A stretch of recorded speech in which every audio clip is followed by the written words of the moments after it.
So we are called as followers of Jesus to love others. Now, there are countless sermons about loving others, and yet we choose to return to this topic frequently. Perhaps it is because loving others is one of the clearest commandments we are given by Jesus. Perhaps we need so many sermons about loving others because it is the thing that we clearly mess up the most. Because when we hear love thy neighbor, our response, unfortunately, is to try to limit who that applies to. We are often very much like the guy on the left of Jesus here. I'll give you a minute to read.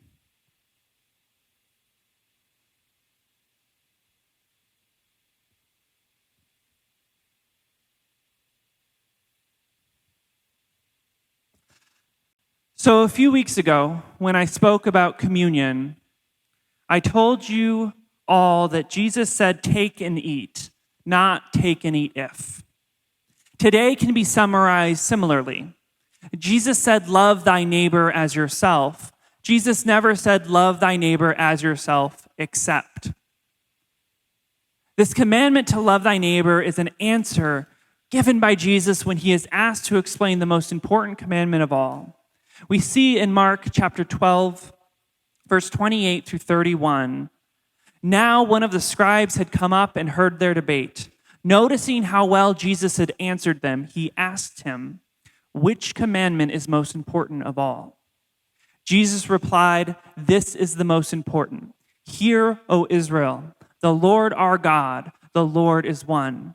Love the Lord your God with all your heart, with all your soul, and with all your mind, and with all your strength. The second is this, love your neighbor as yourself. No other commandment is greater than these. We are fundamentally called as followers of Jesus to live this out. It is each individual member of the church that is meant to reflect God's love to this world. In fact, as many of you may be aware, the word for church in Greek, which is ecclesia, literally means assembly. It doesn't mean building. Because the church, including the table church, is defined by the collective body of people who seek to live out the way Jesus laid out for us. It is defined by how we encapsulate the image of God and reflect that for others. Last week, Pastor Anthony talked about loving God and what that looks like. He reminded us that God loves us in spite of ourselves, which is agape love, because of our value, which is eros love, and as a partner in God's creation, and as a friend, which is philos love. See, loving God is the first part of our vision statement as the table, as we imperfectly seek to create a space where people can be authentic and thoughtful followers of Jesus. So as we return to our values, the basics of who we are as the table church, I get to focus on how we as a community love people. And I want to begin in Mark 10:42 through 45 to be specific, where we see Jesus fundamentally and radically challenge how we as followers of him are meant to relate to one another. Jesus called them together and said, you know that those who are regarded as rulers of the Gentile lord it over them, and their high officials exercise authority over them. Not so with you. Instead, whoever wants to become great among you must be your servant, and whoever wants to be first must be servant of all. For even the Son of Man did not come to be served, but to serve, and to give his life as a ransom for many. We are called not to lord power over others, but to give it away. We are called not to be served by others, but instead to serve others. Now, for some listening, showing love to others might be part of your spiritual gifting. It might come naturally to you. Maybe you are someone who enjoys caring for people and supporting others, that you naturally go out of your way to treat others lovingly. Often, however, when we evaluate how well we love others, we are thinking about how we show love to those we enjoy showing love to. Now, many of you know my husband, Richard. Most of you are probably a bigger fan of him than you are of me. If I'm honest with you, I feel the same. But the point is that for many of us, including me, it's easy to love Richard. I want to go out of my way for him. I want to do things that bring him joy. I enjoy spending time with him. But when we talk about loving others, and particularly when Jesus talks about our call to love others, these are not the people that he has in mind.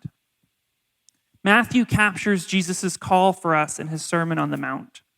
Specifically in Matthew 5:43 through 48, Jesus tells us, "You have heard that it was said, 'Love your neighbor and hate your enemy.' But I tell you, love your enemies and pray for those who persecute you, that you may be children of your Father in heaven.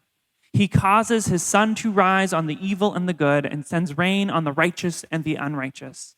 If you love those who love you, what reward will you get? Are not even the tax collectors doing that? And if you greet only your own people, what are you doing more than others? Do not even pagans do that? Be perfect, therefore, as your heavenly Father is perfect." Now, there's two important words that I want to highlight in this passage before we dive in. The first is love. As Pastor Anthony discussed last week, our English translations lose something important from the Greek. This is that in Greek, the language in which these letters and Gospels were originally written in, there are actually three expressions of love: agape, eros, and philos. In this passage, Jesus is using the word agape love, which is love unconditional, or as Pastor Anthony framed it, love in spite of. Therefore, we have to understand that when Jesus speaks of our call to love others, that is an unconditional call. The second is this. Especially for the table audience, I feel like when we hear "be perfect," that might raise our anxiety a little bit, because I know a lot of people are trying. But I want to unpack this word a little bit, because the word here for perfect is teleos. And it does not imply perfection in sinlessness, like the existence of perfection, but instead growth into maturity of godliness. This is an action word, not an inaction word. And this is important because love is not what we refrain from doing, but instead what we live out to others. Now, two things are very clear in how Jesus calls us to love. The first is that it is radically different from what we are taught about love. You know, I often think about romantic comedies when I think about our role models we have for love. And it's terrible. See, romantic comedies all have the same story. Boy falls in love with girl, sometimes the reverse. After an inordinate number of obstacles, sometimes external, but usually self-created, they finally get together and fall in love. One thing goes wrong, and after all that work, they just give up on each other. And then they find each other in an airport or coffee shop or interrupt someone's important work event or other life occasion, and they live happily ever after, seemingly without consequence, even when they've missed weeks of work. Now, I realize that this is the second sermon in a row that I've been unkind to romantic comedies, and I'm hoping to remain friends with Emily. So I want to start with a caveat. As much as I think romantic comedies are terrible examples of love, I watch them all the time, and once COVID is over, I'm always up for romantic comedy movie night. So please understand, I say this from a place of love for romantic comedies. But the point is that the challenge with romantic comedies is that it teaches us that love is something given only when we feel like it, only when we believe the other person is worthy. This is condition. I only love you if I feel like it, or if it's working out well for me. See, love in romantic comedies is apparently fickle enough to change at least 3 times in an hour and a half. Imagine if this is how Jesus loved us, how he taught us to love. See, there are not enough airports in the world for the number of times Jesus would have left me. And there are not enough coffee shops for the times that I would have turned from him. Instead, Jesus teaches us to love everyone always, without condition. Jesus teaches us to recognize the inherent worth in every person, the value that God has given to each of us when God said, I made them in my image. Jesus' love is one that knows no bounds and one that requires us to do something that society just doesn't seem to value. Be selfless and others focused. So again, Jesus' love he calls us to is radically different from what we are taught about love. The second thing we know about the type of love Jesus calls us to is that it is an action, demonstrated through how we relate to others and interact with the world around us. If we return to Jesus' Sermon on the Mount, we see three callings for love that push us beyond our comfort, and I'll provide an illustration for each. So first, we are called to love those who are different than us. Jesus says, if you greet only your own people, what are you doing more than others? Now we see Jesus demonstrating loving those who are different in action in Mark 2, when Jesus sits down to eat with Matthew, who is a tax collector, and has gathered his group of friends. Now, for a bit of context, tax collectors were not very liked among people. In fact, in Mark 2:16, we're told that when the scribes and Pharisees saw Jesus eat with the tax collectors and the sinners, they said unto his disciples, how is it that he eats and drinks with tax collectors and sinners? We also see Jesus loving others who are different in action when Jesus takes time with the Samaritan woman in John 4. Again, for a bit of context, in the Bible, when a Jewish person and a Samaritan person interact, it's an important thing. Because Jewish people and Samaritans were not supposed to interact. They were not meant to mix. Yet Jesus takes time not just to interact with the Samaritan woman, but to see and know her at the well. In fact, Jesus' choice in disciples is a beautiful model for us to follow. An example of what it looks like to love those who are different than us. Among his 12, Jesus had fishermen, tradesmen, religious zealots, and tax collectors. He brought a group of people together that wouldn't have a reason to be in the same room. Now, when we talk about people who are different than us, that can mean a lot of things. And frankly, it can be overwhelming. We can think of differences along identities, differences among politics or ideologies, differences in life circumstances or experience. Particularly in the time of COVID, we have to ask, what does it look like to love our neighbors when we're not supposed to be physically interacting? Now, I've often equated loving people who are different with treating people with dignity. But what does that look like when the world has moved online, yet so many are still struggling on the streets in DC?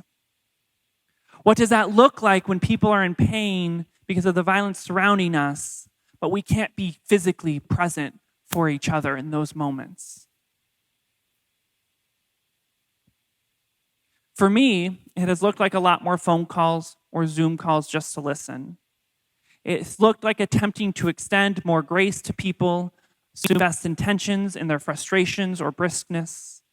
It means simple things like wearing a mask, but not getting angry when someone else is not doing the same. It's seeking to be kind in my interactions. And if I'm honest, I'm not sure I've adapted well enough during COVID to truly say I'm loving my neighbors well. Because I know that Jesus calls us to so much more. Sitting at Matthew's dinner table, Jesus broke numerous societal taboos. But his presence there showed us that he looked beyond culture to people's hearts. Whereas the Pharisees wrote people off simply because of their profession or their past, Jesus looked past all that and saw their worth, the worth that had always been there. Now, the idea of living up to this expectation that we love others that are different than us can feel overwhelming for a lot of us. We don't have time. There's too many people different than us. We don't know where to start. Start small. Remember, Jesus in his sermon called us to be perfect and that we are meant to work towards that maturing in our walk with God. We can take steps towards being better at loving others. Remember, loving people who are different starts with having a relationship with people who are different. So just do this. Make time for a social distance coffee or Zoom or whatever else with just one person this week that wouldn't normally fit into your routine or normal group of people. This could be someone at church or someone from work that you've never had the opportunity to interact with, or a complete stranger. But make an effort to reach out to that one person. Now, if you're doing this already regularly, maybe you're in the Ally McGill Club, challenge yourself to extend even beyond your comfort zone. Because while we may be at different parts of our journey in learning to love others that are different well, we all have room to grow. Now, the second group of people that Jesus calls us to love can be a bit harder. We are called to love our enemies. In Matthew, Jesus tells us, love your enemies and pray for those who persecute you. This can be so hard to understand. Why would God call us to love someone who hates us, who hurts us, who means to do bad to us? Many of you know that in my day job, I'm an attorney. I work with clients who are survivors of domestic violence, child abuse, and other persecution because of who they are. Often in my work, I find myself having to interact with people who have done these harm to my client, people who have targeted others just because of who they are. As a more personal example, as many of you know, I've been a pastor at the table for many years. And I've been involved in some aspect of ministry for much longer than that. Part of what I feel my calling is as a pastor is to work with churches and communities who exclude LGBTQ people from their congregation or lives. I've been denied employment by religious organizations because I'm gay. I've been called a variety of names that I do not believe were meant to be compliments. I have been on panels where I am told my marriage offends and disgusts God, or more politely, that it cannot be sanctified because God can only see marriage between a man and a woman. I've been in too many conversations that start with no offense but, and is followed by something that is always offensive. And I have been told my existence is an abomination to God and that I'm not worthy of love. I know these statements are not true and are certainly not of God. I also know that for some individuals, they justify these statements by saying that that is how they love me, which pains me all the more. And yet, I feel that part of what I am called to, part of how I am called to love, is to sit in these moments and love those who would exclude me. Now, I know that as I was speaking, many of you likely had some person or people or harm come to mind that you've also experienced, that you're carrying with you. I mean, cities are literally and figuratively on fire because of the sin of racism right now, explicit and structural. There is a lot of harm that has been done. Because see, whether it is people who cause harm to my clients or people that cause harm to me and other LGBTQ individuals, or people that are part of that group that come to mind for you, it is so much easier to box these people into the category of the bad guy, the unrighteous, and to just not deal with them, to not see them as people. Easier, yes, but not loving, and not what we are called to as followers of Jesus. There were a group of Jewish leaders called the Pharisees who worked hard to undermine Jesus and ultimately assisted in orchestrating Jesus' death. And after Jesus' death and resurrection, the Pharisees zealously pursued followers of Jesus and many times sought death for them. One of the most famous Pharisees was Saul of Tarsus, famous for the number of Christians he had killed. Jesus had every reason to turn his back on Saul, every reason to strike him down and condemn him. But instead, Jesus made him an apostle. Some of you are likely familiar with the conversion of Saul of Tarsus, who then went by the name of Paul, which is recorded in Acts. On the road to Damascus, Jesus appears to Saul, this famous persecutor of Christians, and asks, "Why are you persecuting me?" Now, out of this story, becomes the most prolific New Testament writer. See, if Jesus stopped loving his enemies, Paul would have never come home. Now, loving someone does not mean that we don't seek justice. God is a God of justice and a God of love. In fact, we see many times through the New Testament where Jesus is reprimanding the Pharisees for their rigidity and wrong-sightedness. But if God stopped loving those who persecuted him, Paul would have never been such a powerful ambassador for the message of the gospel. Now, this is where I offer my caveat. Loving your enemy does not require you to put yourself in harm's way or to be present with people who would harm you. We need to make choices that keep us and make us safe, and that's important. I want us to again reflect on the idea of perfecting ourselves, that it is a maturing in a way that can seek justice and safety while still unconditionally loving and being able to genuinely pray for the goodness and redemption of those who we would consider our enemies. See, for me, when I look 10 feet away at the person who has assaulted my client, my human instinct is to wish the worst on that person or to dehumanize them altogether. When I sit on a panel and someone tells me that I'm an abomination, my first instinct is to just write them off. But my faith compels me to pray for them, to love them, to seek justice, yes, but also to hope for redemption. And I often have to remind myself that the worst person in the world is still a child of God. And in Jesus' eyes, that person was still worth dying for. Now, that probably makes some of you really upset, really angry. But I told you up front that Jesus' definition of love is radically different. It's unconditional and it's universal. And honestly, I am so grateful for that. It is because of the expansiveness of God's love that I know no matter what, I am loved too. So again, it may not be reasonable to ask to have you change your heart to love every person that is your enemy. But start small. Think of one person to add to your prayer list. Maybe that annoying neighbor who has that dog that barks all night. Maybe that coworker that somehow always just says the wrong thing at the wrong moment. Maybe that parent who really caused some damage. Or that friend or former friend who betrayed you. Whoever it is, add that person to your prayer list. Pray for your heart to change and for theirs. Pray for their good and for their benefit. Pray for wisdom of what it looks like to love them as God does.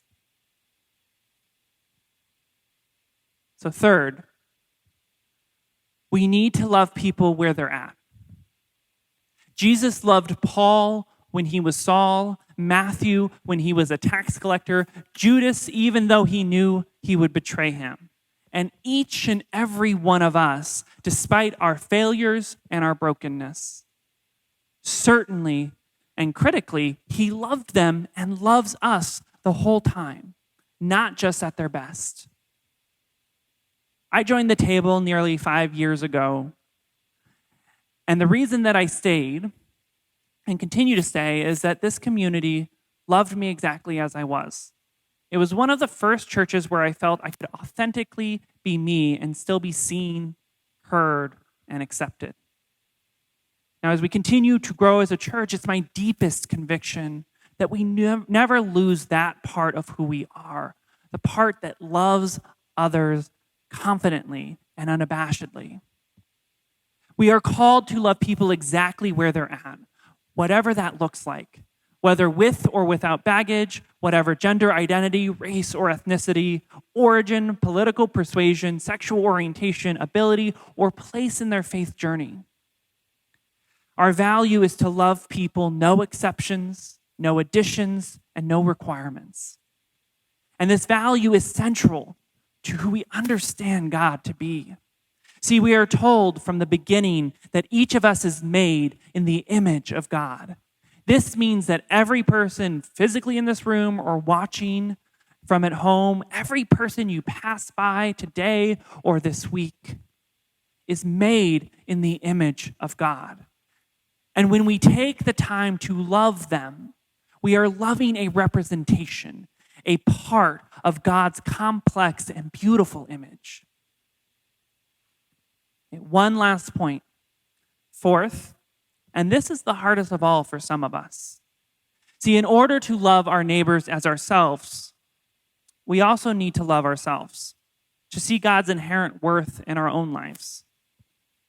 Now, I realize I said three things at the beginning, and the fourth is in some ways an add-on.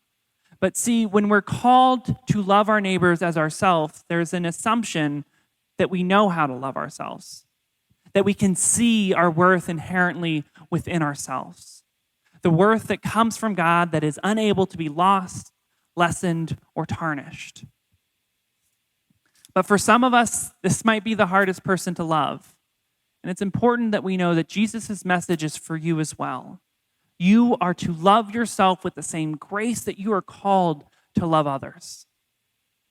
Now, I recognize for some of us that harm or that hurt has been taught for a long time, and some of that comes from church institutions.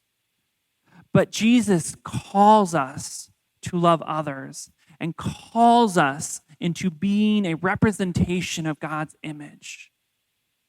And that requires us to understand the worth that God sees in us. And if you're in this space, if you're saying, I get it, I've heard it, I'm not there yet. I'm always free for a virtual coffee, and I'm sure many other people are. But it's important for us because if we're meant to love our neighbors as ourselves, we have to know what it looks like to see God's worth in us so that we can see God's worth in others. So this week, my challenge to you is to love people boldly, remembering that Christian love is radical and it's active. Challenge yourself to love people who are different, who don't fit in to your everyday patterns, understanding that they are part of the image of God. Challenge yourself to love people who you see as your enemies, to transform your perspective to one of unconditional love, and to genuinely seek good for them and pray for them.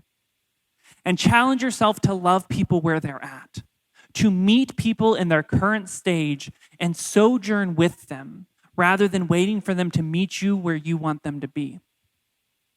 Because when we as a community live out who God is calling us to be, it is my deepest hope that anyone who walks through our physical or virtual doors feels loved regardless of what they bring with them.